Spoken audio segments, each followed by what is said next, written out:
I am 81 years old, and for the last 3 weeks I have been trying to clean out my study. I call it a study, but really, it is a museum. It is a storage unit for people who aren't here anymore. I sit in this chair, the one with the velvet worn down on the armrests, and I look at the shelves. They are full. There are boxes stacked in the corner. There are trinkets on the desk. There are things in this room that are older than I am, and there are things that were brand new when they were bought, intended for a future that never arrived. I'm telling you this because I made a mistake. It wasn't a single, loud mistake. It wasn't a car crash or a bankruptcy or a scandalous affair. It was a quiet mistake. It was the mistake of thinking that things were permanent and that people were infinite. I look around this room and I see echoes. I see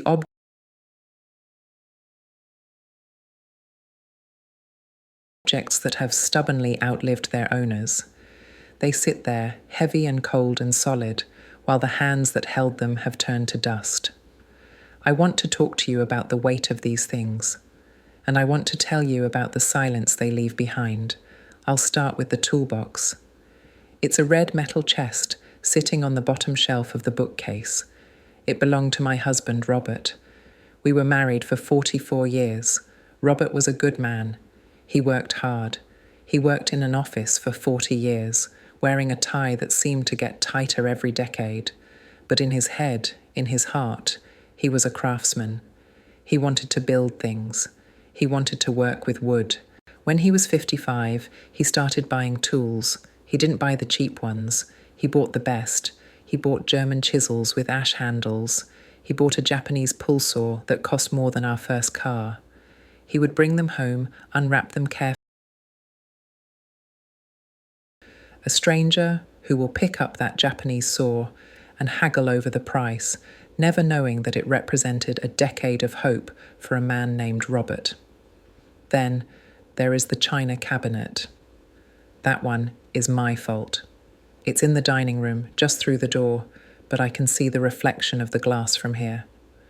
When we bought this house, back in the late 70s, I became obsessed with having a proper home.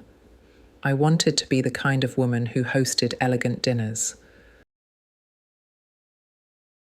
I bought a set of bone china, service for 12, delicate patterns, gold rims.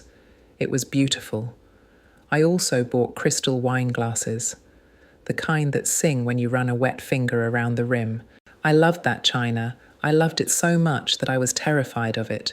We had friends over, sure. We had family gatherings. But when we set the table, I usually grabbed the everyday plates, the stoneware, the stuff that could survive a drop. I would look at the china cabinet and think, not tonight. It's just the neighbours. It's just pizza. It's just a Tuesday. I was saving it. I was saving it for a special occasion. I defined special as something elevated, something perfect. A promotion, a 50th anniversary, a wedding. I remember one night Robert suggested we use the good glasses for wine. It was just a Friday. We were eating to me. They lasted. They are here, shiny and perfect, and I am eating soup out of a chipped mug alone in the kitchen. If I could go back, I would smash every single one of those plates. I would use them for tacos. I would let the grandkids build towers out of the teacups. I would rather have a cabinet full of jagged shards and memories of a chaotic, happy dinner than this pristine mausoleum of plates that were never touched. Things are stubborn. They are indifferent to us. There is a dress in the closet upstairs. It hangs in a plastic bag.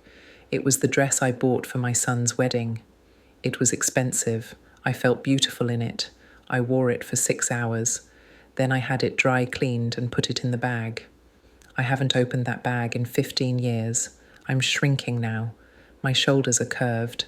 I couldn't zip that dress up if my life depended on it. But I kept it. Why?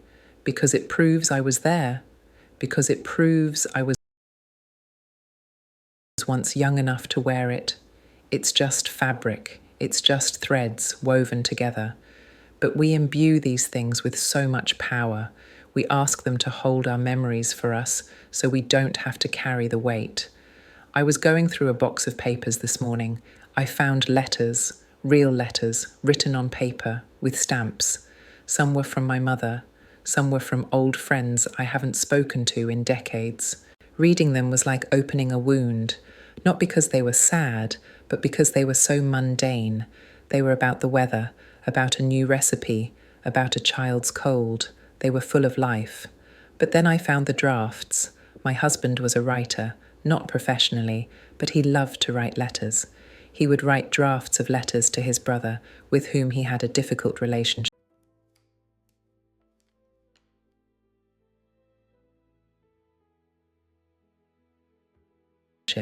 They had a falling out over money in the 90s.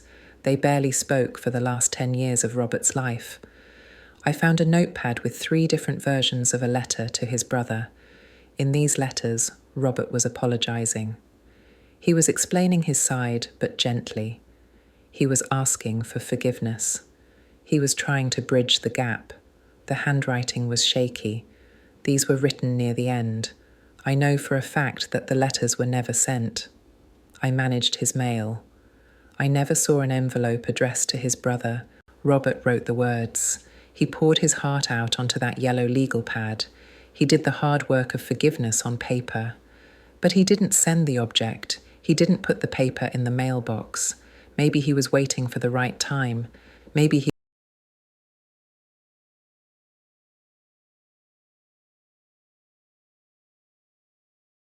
he was afraid of the response.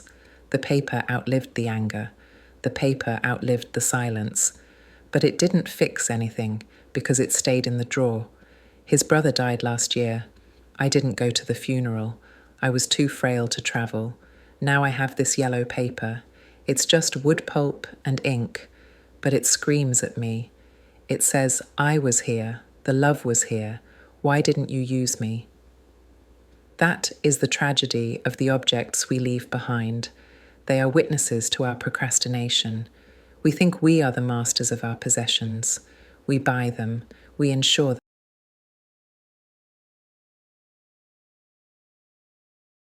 them. We lock them up. We dust them. We think we own them. But in the end, they own us. They occupy our space. They demand our attention. And eventually they watch us die. I am looking at a clock on the wall right now. It was my grandfather's. It's a beautiful thing, mahogany and brass. It has ticked for 100 years. It will tick for 100 more. It doesn't care that I'm 81. It doesn't care that my knees hurt or that I miss my husband. It just ticks. Tick, tick, tick. It counts the seconds I have left. I realize now that I spent so much of my life acting as a curator.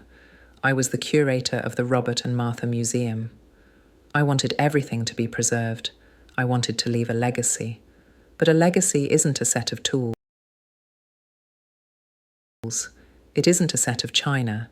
It isn't a dress in a plastic bag. A legacy is a feeling. It's a story told at a funeral that makes everyone laugh.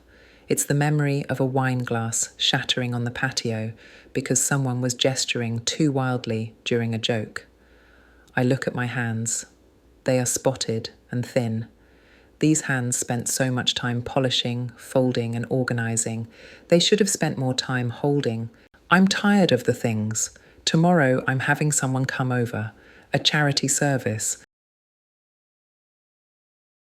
They drive a big truck. I'm going to give them the tools.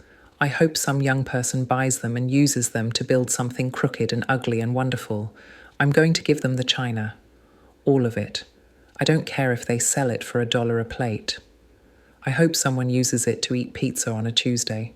I'm going to empty the shelves because I don't want my children to have to do it. I don't want them to stand in this room like I am doing and feel the weight of my unlived life. I don't want them to have to decide if they should keep the ugly lamp just because Mom loved it. I want to leave them with light, not stuff. I want to sit in this room, in this chair, and look at empty shelves. I want to look at the space. I want to feel the air move. If you are listening to me and you are young, and by young I mean anyone who can still walk without thinking about it, Anyone who still thinks they have endless time, please look around your room. Look at the things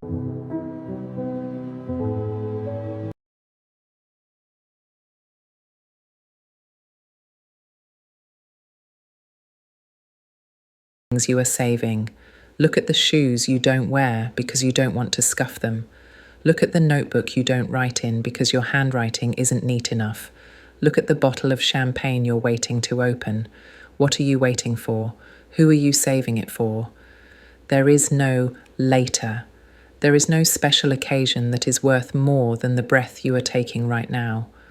The special occasion is that you are alive. The special occasion is that the person you love is in the other room. Go get the good plates. Put a hot dog on them. Who cares? Go get the good paint and waste it on a bad painting. Use the perfume. Spray it in the air just to smell it. Don't let your things outlive you without a scratch on them. A scratched table is a table that had meals on it. A worn-out coat is a coat that went on walks. A broken spine on a book is a book that was read. I am 81 years old. I am disappearing.